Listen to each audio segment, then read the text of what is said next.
Hai guys. Halo semua, selamat pagi, siang, sore, dan malam pendengar Sensi dimanapun kalian berada. Di podcast kali ini kita akan membahas tentang the concept of state and governance in Ibnu Khaldun's thought. Seperti biasa di podcast ini ada aku, Nasha, Aku Michelle. dan ada aku, Nida, Zuk. Oke, jadi siapa sih Ibnu Khaldun ini sebenarnya? Kenapa harus banget kita omongin hari ini? Nah, jadi sebelum kita masuk ke inti pembahasannya, sebenarnya gue tuh pengen banget tanya kalian dulu. Kalian kalau misalnya dengar kata Ibnu, kalian tuh ngirain dia tuh siapa sih gitu?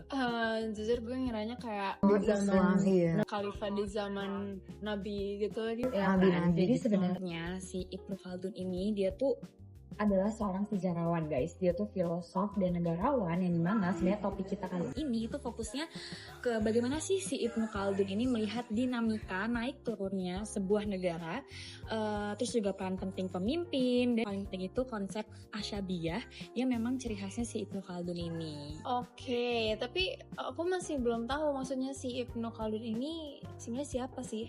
Nah, jadi nih kalau misalnya kita mau intip sedikit kilas baliknya atau kayak biografinya si Ibnu Khaldun ini.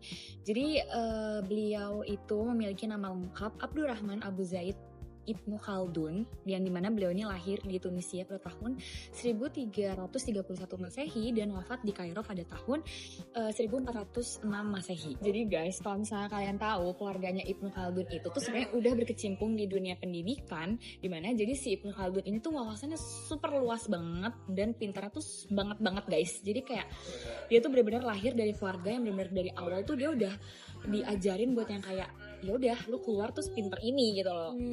Oh, jadi berarti si Ibnu Khaldun nih emang dari kecil tuh jor-joran banget ya buat di training sama keluarganya. Makanya bisa sampai sepinter itu. Bener banget tuh. Jadi kayak dia tuh dari kecil udah belajar sejarah, fikih, logika, matematika, astronomi, sampai ke ilmu sosial. Dan gak cuma itu aja, jadi kayak dia tuh nyemplung nih ke politik praktis sampai jadi pejabat di Afrika Utara dan Andalusia. Jadi kayak bener-bener semuanya tuh dia garap gitu loh dalam satu waktu. Dan beliau ini tuh sebelumnya pernah juga membuat penelitian di mana dalam melakukan penelitiannya ini beliau tuh bener-bener observasi langsung ke lapangan dan bukan cuman main teori-teorian doang guys. Jadi kayak dia bener-bener interview langsung gitu ke lapangan. Wah, menarik banget sih jujur kayak karena setelah dia pensiun ini dia mutusin buat jadi penulis dan juga dosen kan. Dan itu tuh benar-benar self actualization banget sih jujur Benar banget. Tapi dia tuh kan peneliti juga ya, kira-kira karyanya apa sih yang ikonik banget karena bener-bener dia ngeluarin banyak banget buku dan Jadi sebenarnya dia tuh ngeluarin banyak banget beberapa karyanya dia. Cuman pasti yang paling terkenal itu tuh dia ngeluarin ada namanya Kitab Mukadimah. Dimana sebenarnya kitab ini tuh isinya tentang masyarakat, negara, peradaban, ekonomi, dan politik. Dan di Kitab Mukadimah ini juga yang ngebuat si Ibnu Khaldun ini tuh dianggap sebagai bapak sosiologi guys gitu. Tapi beneran deh guys, kalau misalnya kalian cari di Google, ini tadi aku habis nyari, dia tuh banyak banget ternyata kalau misalnya kalian search aja Ibnu Khaldun, itu banyak banget karya-karyanya. Terus kayak aku jadi penasaran banget deh sama cara pandangnya si Ibnu Khaldun ini. Soalnya dia kayak ada cara pandang tersendiri gitu loh soal terhadap negara. Jadi kayak kok bisa sih si Ibnu Khaldun itu bilang kalau negara itu punya umur? kayak bener banget dah. Jadi Ibnu Khaldun tuh pernah bilang kalau misalkan masyarakat itu perlu untuk bersosialisasi dan bermasyarakat, untuk bertahan hidup, untuk bekerja sama, untuk mempertahankan keamanan. Namun dia ini juga nekenin kalau negara nggak bisa ada tanpa masyarakat, sedangkan masyarakat tuh secara natural bisa ada tanpa negara. Oh, jadi keinget ini mitos ayam sama telur yang kalau nggak ada telur itu kalau nggak ada ayam itu nggak bisa ada telur. Betul. Kayak gitu kan? Betul banget guys.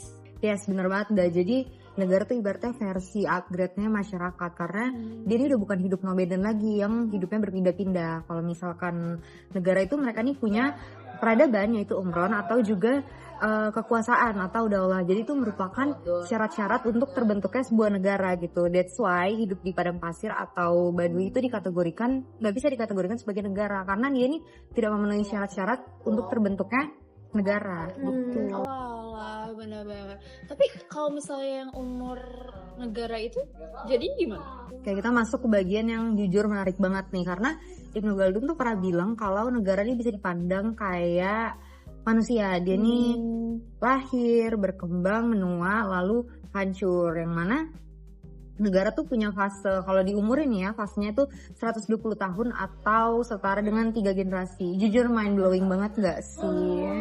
Iya lagi, jujur banget.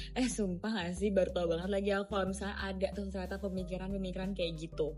Ada loh Ca, jadi kalau generasi pertama itu alias generasi pendiri, dia ini punya sifat yang keras, sederhana, berani. Makanya rata-rata hidupnya tuh dekat sama pedesaan gitu. Karena masyarakatnya ini solidaritasnya masih tinggi banget. Dan dia ini punya semangat juang yang tinggi. Makanya dari situ tuh mereka berambisi buat gimana sih biar kita nih bisa mendirikan sebuah negara. Kalau generasi kedua, ini tuh generasi yang disebut generasi transisi. Karena masyarakatnya udah mulai hidup dengan kekuasaan. Di sini tuh mereka mulai melakukan urbanisasi atau mulai pindah tinggal di kota. Nah kalau di sini tuh ibaratnya hidupnya udah mulai chill lah. Karena mereka nih udah mulai nikmatin kemewahan-kemewahan yang mereka capai di generasi pertama itu. Tapi di generasi ini tuh masih ada sisa-sisa perjuangan dari orang tuanya. Kayak terakhir kita nih masuk ke generasi ketiga. Biasanya mereka nih disebut sebagai generasi luxury karena mereka nih lahir dan juga tumbuh dalam privilege. Makanya semakin lama itu mereka semakin terjerumus dalam kemewahan lah istilahnya. Nah di sini tuh mereka mulai terjerumus dalam kemewahan. Jadi kayak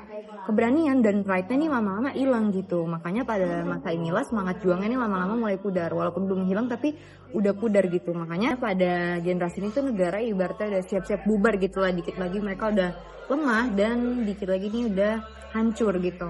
Wah, jadi ini tuh sebenarnya kayak template dinasti banget ya, kayak dimana sebenarnya generasi pertamanya ini tuh berjuang membangun peradaban, kayak mereka benar-benar start dari nol, terus kayak tiba-tiba generasi terakhir tuh malah sibuk foya-foya sampai akhirnya kerajaan itu nggak terus bubar deh. Sama aja kayak kamu nemenin orang dari nol, tapi orangnya malah lanjut udah foya-foya sama yang lain. Ini cerita sendiri maksudnya, curhat. Oke. Exactly, benar banget Ca. Jadi kalau mau lebih gampang dan lebih dalam lagi kita bahas, Asyabiyah tuh negara itu ibaratnya kayak dari Asyabiyah baru muncul sampai Asyabiyahnya ini melemah, itu siklus negara. Makanya secara lebih lanjut ini Ibnu Khaldun menjelaskan tentang 5 tahap pendirian negara. Pada tahap pertama ini negara fokus pada kekuasaan, yang mana Asyabiyah ini pokoknya menjadi kunci lah dalam pembentukan negaranya, karena yang kayak tadi udah kita bahas, solidaritasnya ini masih tinggi banget dan biasanya mereka nih punya tujuan yang sama, entah itu tujuan yang positif atau juga mereka punya kayak musuh bersama gitu. Kemudian pada tahap 2 di sini tuh penguasanya mulai pede ibaratnya gitu dalam memimpin, makanya kekuasaannya mereka tuh mulai kokoh. Terus di sini tuh mereka udah mulai cut off kelompok Asyabiyah yang dianggap bakal jadi saingannya atau rival mereka di masa depan gitu. Kemudian pada tahap 3 ini masuk ke tahap kemewahan. Jadi di sini tuh penguasa mulai ada di tahap kejayaannya mereka, benar-benar di puncak mereka tuh berkuasa gitu. Di sini tuh mereka mulai membangun simbol-simbol kekuasaannya mereka kayak istana, patung, pokoknya yang nunjukin kalau kayak ini loh si wilayah ini berada di bawah kekuasaan gue. Namun di masa-masa kayanya mereka ini justru kehancuran mereka ini lama-lama udah mulai terlihat. Makanya kalau kita lihat di tahap 4 ini tuh memasuki tahap yang stagnan atau pasif. Di sini tuh penguasa dan elite tuh kayak ya udah nyaman aja nikmatin kemewahan dan status quo-nya mereka. Sampai mereka ini nggak punya pembaruan dan juga inovasi. Berarti kan kalau misalkan nggak ada yang baru-baru kan gitu-gitu doang lama-lama nyiptain kehancuran nggak sih? Akhirnya mereka sampailah di tahap 5 di mana itu merupakan tahap keruntuhan dan juga pemborosan. Di sini tuh kayak ibaratnya si kepala pemimpin-pemimpinnya, anaknya, cucunya itu udah poya-poya aja gitu. Dan pemimpinnya udah nggak niat lah. Jadi di situ tuh moral dan solidaritasnya lama-lama melemah dan berkurang. Nah sedangkan kalau kita balik ke konsep Asyabiyah, itu kan yang dalam pendirian negara yang paling penting itu Solidaritasnya ya. Asyabiyahnya kan, betul banget. Nah kalau misalkan di sini Asyabiyahnya udah hilang total, negara lama-lama hancur. Buat apa ada negara kalau misalnya masyarakatnya tuh maunya itu-itu aja. Makanya pada tahap ini tuh akhirnya mulai hancurlah sebuah negara tersebut. Lalu kalau kita bisa simpulin ya, ibaratnya kekuasaan itu akan mengulang ke tahap yang sama. Tahap pertama ketika kelompok Asyabiahnya mulai muncul, menciptakan negara, lalu lanjut ke tahap kedua, ketiga, keempat, dan akhirnya sampai ke tahap dimana Asyabiah hilang, lalu negara nih mulai runtuh. Oh, jadi sebenarnya si Asyabiah ini tuh selalu punya siklus yang sama gitu. Oh, jadi mulai dari semangat juangnya, di mana mereka masih ambis-ambisnya bikin negara, terus kayak berupaya untuk mendirikan suatu negara, terus tiba-tiba kayak mereka dapat semuanya, terlena, terjerumus sama kemewahan, sampai akhirnya mereka itu runtuh dan karena kehilangan Asyabiahnya. Oke. Bener banget, Nda. Jadi emang 5 tahap itu sangat sistematis dan pasti berulang-ulang gitu. Pokoknya inget ya Nda, kata kunci itu Asyabiah ini. Oke. Nah, oh ya guys, kalau misalnya lagi ngomongin soal Asyabiah ini, aku jadi keinget sama salah satu pernyataan dari Ibnu Khaldun sendiri itu yang ngomong kalau kekuasaan itu sifatnya mutlak gitu. Jadi negara itu wajib ada untuk menjaga ketertiban dan juga menjamin keadilan masyarakatnya. Oke. Dari tadi nih kita kan ngebahas soal Asyabiah mulu ya, kayak Asyabiah. Tapi sebenarnya aku tuh masih bingung gitu loh guys. Sebenarnya Asyabiah tuh apa sih? Asyabiah ini ya, singkatnya itu bukan singkatnya sih, simpelnya kayak fondasi dari terbentuknya suatu negara, dan fondasi ini dibangun oleh si Asyabiahnya ini yang biasanya berasal dari ikatan kelompok yang memang lebih kuat gitu dan berkomitmen untuk membangun dan mempertahankan kekuasaan di negara itu. Dan kira-kira dari mana sih guys Asyabiah ini lahir? Yang pertama, dia itu bisa lahir dari ikatan darah atau keluarga atau keturunan, karena mereka ini sebutannya itu sebagai natural science gitu. Jadi kayak karena keluarga kan paling dasar ya.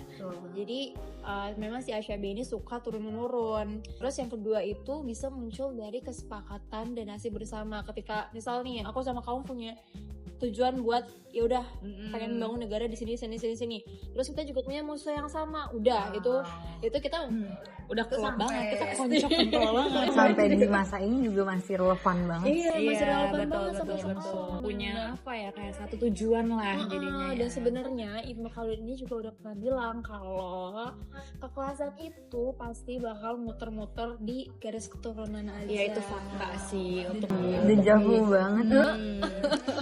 di kondisi sekarang sih ini spitting facts ya teman-teman. Bener, dan ya pokoknya itulah guys ya. Dan pastinya menurut Ibnu Khaldun ini suatu negara yang masih memakai konsep Asyabiah ini akan nggak bertahan lama, jadi dia sementara aja gitu. Kenapa? Karena si Asyabiah itu pasti akan pudar di generasi berikutnya, kayak tadi apa yang dijelasin sama Cey. Tahapan itu ya. Jadi beda sistemnya sama negara kita yang republik, dimana idealnya kekuasaan itu ada di tangan rakyat. Mengingat kembali ini berarti sebenarnya ini tuh kayak founding fathers gitu ya, kayak founding fathers Majapahit gitu nggak sih, kayak mereka tuh pasti punya itu dia Asyabiah yang gila-gilaan banget nih di awal, tapi akhir-akhir tiba-tiba kayak bye gitu. Iya bener banget. Oke. Tahu udah paham Bentar ya.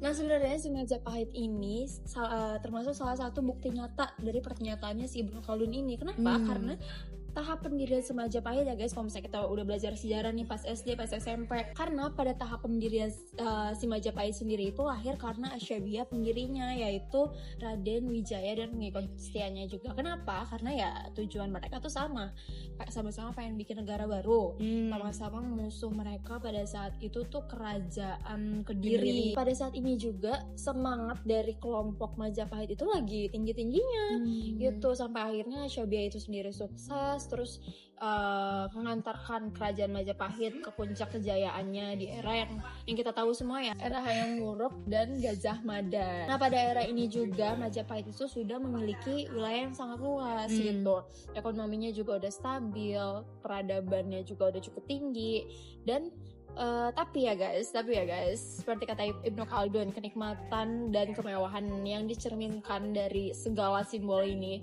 segala simbol Majapahit yang punya kekuasaan pada saat itu, soon or later juga bakal menghilangkan semangat juang dari masyarakatnya itu sendiri gitu. Jadi generasi penerus Majapahit yang udah lahir tuh semuanya serba ada, semuanya tinggal apa-apa tinggal minta dan ada, nggak perlu berjuang kayak gimana lagi.